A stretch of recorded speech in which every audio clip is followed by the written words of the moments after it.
It was just after 12 a.m. when the phone rang. At first, Rhea thought she was dreaming. The shrill, high-pitched tone cut through the quiet of her small apartment like a knife, pulling her out of sleep. She reached out blindly, her hand fumbling, in the dark until it hit the receiver. "Hello," she mumbled, voice thick with sleep. There was silence. Rhea sat up, suddenly wide awake. "Hello," she repeated, more alert now. Still, there was no response, just the low hiss of static on the line. She stared into the darkness of her room, heart beating faster. Then came a voice, barely a whisper, distant, hollow. "Don't go back to sleep." The line went dead. Rhea stared at the phone in disbelief. She quickly redialed the last number, but the line was disconnected. A chill crawled down her spine. Her room felt colder than before. She glanced at the clock, 12:06 a.m., trying to shake off the fear. She put the phone back on the cradle and lay back down. Probably a prank call, she told herself. Just some idiot messing around. She pulled the blanket tighter around her body and closed her eyes. Sleep didn't come easy. When morning arrived, the call seemed like a distant, irrational nightmare. She told her friend Tanya about it during their lunch break. "You always watch horror stuff before bed," Tanya said, rolling her eyes. "Your brain is just processing all that junk." "But I wasn't watching anything," Rhea replied. "I went to bed early." Tanya shrugged. "Then it was a prank. Don't overthink it." That night, Rhea stayed up, reading, avoiding sleep. At midnight, she stared at her phone, daring it to ring again, lest 12 m. Passed. Then 12:03. Then 12:06. Silence. Rhea let out a sigh of relief and turned off the lights. That's when the phone rang. She froze, her fingers still on the switch.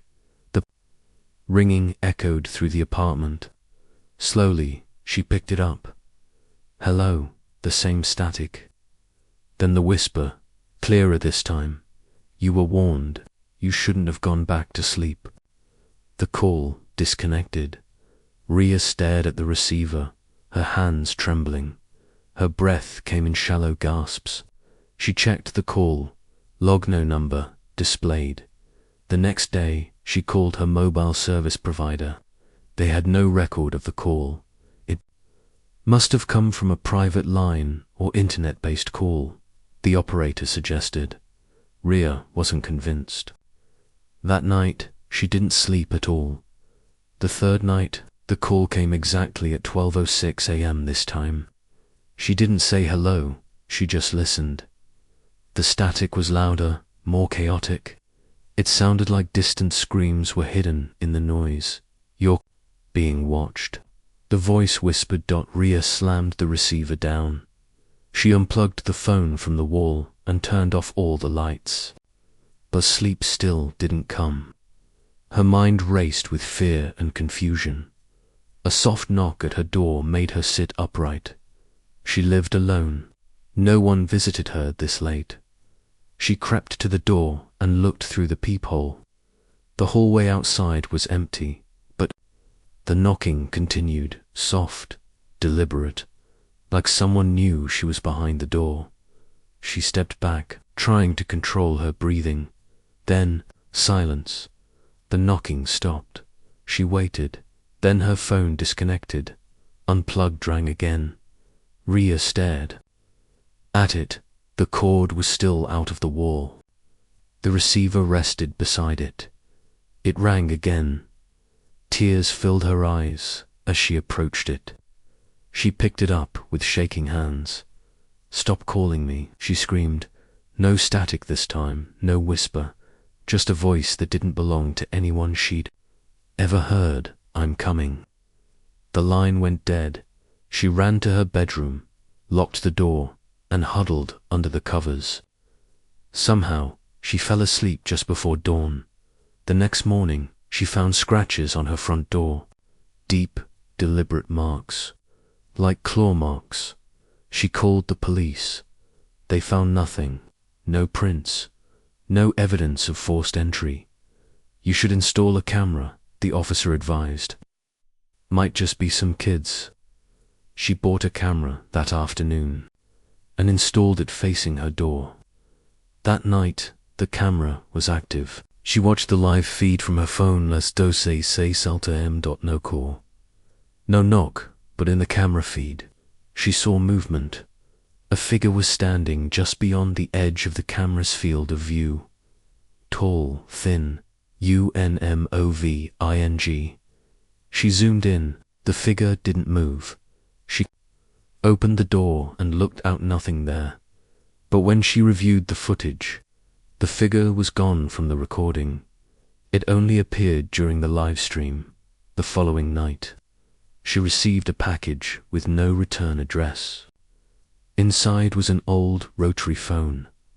Black, dusty. She hadn't seen one like that since her grandmother's house when she was a kid. There was a note inside. Plug it in. You can't run from this. Rhea threw the phone in the trash. That night, her regular phone rang again. Why did you throw it away? The voice asked. She didn't reply. Don't you want to know who I am? Who are you? She asked, against her better judgment.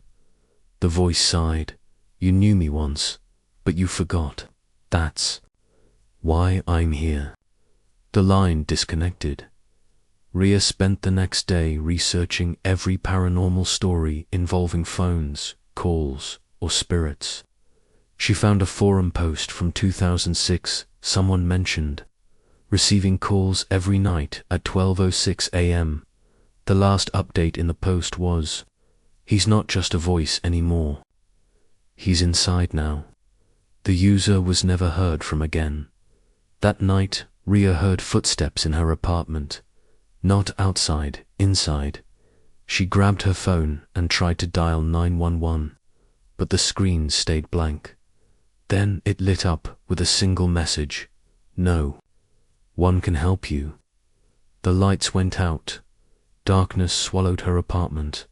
The rotary phone was sitting on her table. She hadn't brought it in, but it was there. It rang once, twice. Rhea, trembling, picked it up. I remember you, the voice said. I remember you screaming. She couldn't breathe. The air felt thick. You were the last one to leave me behind, the voice said. And now I'm bringing you back. The apartment began to shake. The walls cracked. Shadows poured out of the corners, wrapping around her legs, pulling her down. She screamed, dropping the phone. She blacked out. When she woke up, it was morning. Her apartment was untouched. The rotary phone was gone, so was her regular phone.